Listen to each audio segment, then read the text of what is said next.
Another reason why I'm blaming Matt Lafleur for this collapse against the Chicago Bears is because of the Packers' special teams hurting them in this particular football game. But this was not the first occasion where we have seen a football team that's led by Matt Lafleur, the special teams unit, has hurt the Packers in key pivotal playoff moments.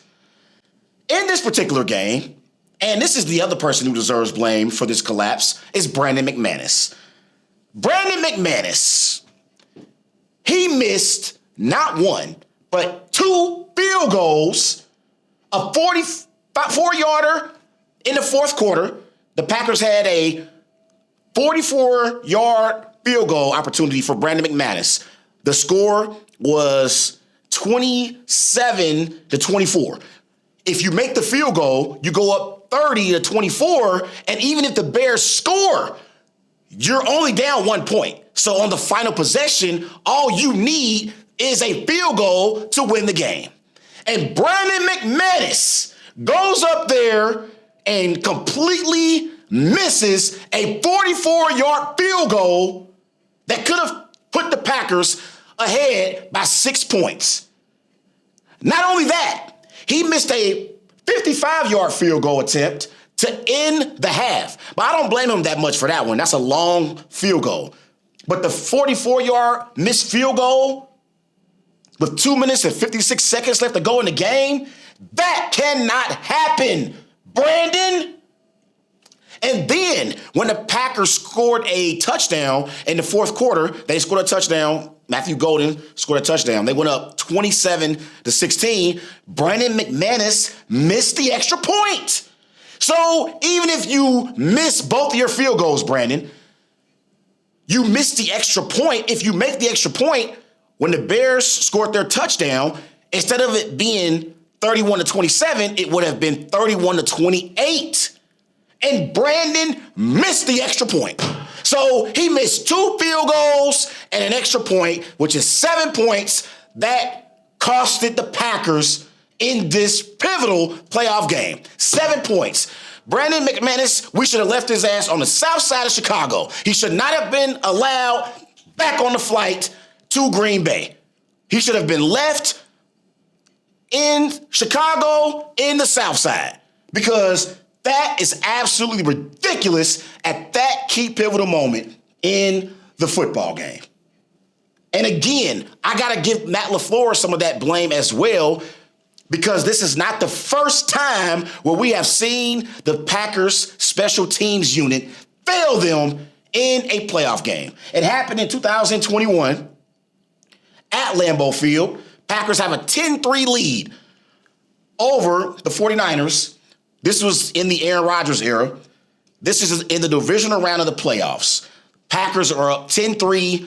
The offense had stalled in the second half, but I'm thinking as a Packer fan, we're going to win this game 10-3 because our defense is playing outstanding. Packers are inside the 10-yard line. They're inside their own 10-yard line, so they're punting. They get the punt blocked by the 49ers. The 49ers score a touchdown on the block punt. It's a tie game. It's 10-10.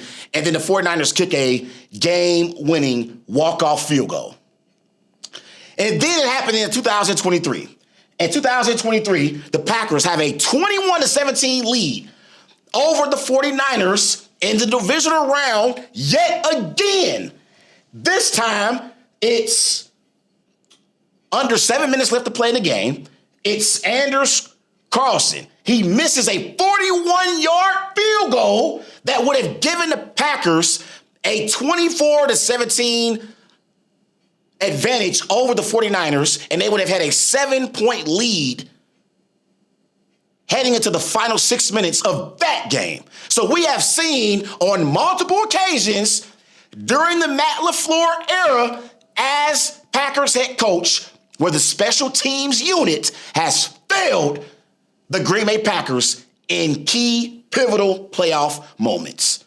So to me, Matt Lafleur and Brandon McManus deserve majority of the blame for why the Packers lost a game in which they had an 18-point halftime lead.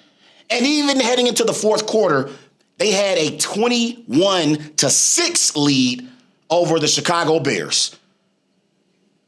So for me, Matt Lafleur deserves some of the blame, and Brandon McManus deserves some of the blame. The third person who deserves blame for the Packers' collapse against the Bears is defensive coordinator Jeff Hafley. The Packers' defense completely fell apart in the fourth quarter. They gave up 25 points to Caleb Williams and the Chicago Bears in the fourth quarter. So that means in the first three quarters, the Packers defense held the Bears in check. The Bears only had 6 points going into the fourth quarter. And in the fourth quarter, they had a total meltdown as a defense. And even without Micah Parsons and Devontae Wyatt, and they also lost Adrian Cooper in this game as well. Defensive coordinator Jeff Hafley, your defense has to get at least one stop. At least one stop, bro. At least one stop. I mean, Jordan Love had, to me, his best playoff performance in this game. I know he played well against the Cowboys in Jerry World in the 2023 NFL playoffs, and he had 48 points in that game. But in this particular game, he had 4 passing touchdowns, over 300 yards passing, and put up 27 points. And the defense couldn't get one stop in the fourth quarter to hold off Caleb Williams and the Chicago Bears. That is on defensive coordinator Jeff Hafley. Now, when it comes to whether or not I believe the Packers should fire Matt Lafleur, I believe in relationships and in marriages, when you get into a disagreement or an argument with your partner, usually you are always thinking in those particular moments, I'm ready for this to be over. I'm ready to break up, and I'm ready for us to go our separate ways, especially when it comes to infidelity. But I have seen throughout my 35 years of living that even couples who have infidelity issues, some couples are able to overcome those infidelity issues and they remain together. But when you first find out that your partner is cheating on you, or you get into a disagreement or an argument with your partner, you are ready to break up immediately and never look back. Saturday night, if you were to ask me, should the Packers fire Matt Lafleur, I would have told you absolutely. I am ready for him to be gone. Saturday night, I was pissed off as a Packers fan. And I know Packer Nation felt the same feelings that I felt in the immediate aftermath of the Packers losing an playoff game against their division rivals in the Chicago Bears after having an 18-point halftime lead. I was ready to move off of Matt Lafleur and for the Packers to not sign him to an extension. I was ready for a new head coach in Green Bay. But that's why they always say never make permanent decisions based off of temporary emotions.